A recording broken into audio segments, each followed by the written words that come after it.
आज मी तुम्हाला कटाची किंवा येळवण्याची आमटी तयार करून दाखवणार आहे। त्यासाठी इथे मी कढईमध्ये तेल गरम करून घेतले आहे। त्यामध्ये मोहरी आणि जिरे छान तडतडून घेतले आहे। लगेचच कढीपत्ता घातला आहे। आता यामध्ये मी भाजलेला कांदा, खोबरे, अद्रक, लसूण आणि कोथिंबीरीचे वाटण घालून घेतले आहे। थोडेसे हिंग घालून घेतले आहे। एक टोमॅटो टाकले आहे। टोमॅटो गाळ झाल्यानंतर हळदी पावडर, लाल मिरची पावडर, घरगुती काळा मसाला आणि गरम मसाला टाकून छान मिक्स करून घेतला आहे।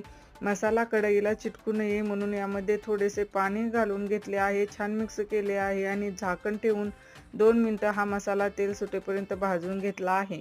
आता यामध्ये येळवणीच म्हणजे डाळ शिजून राहिलेले पाणी असते ना, ते घालून घेऊया। छान मिक्स करूया।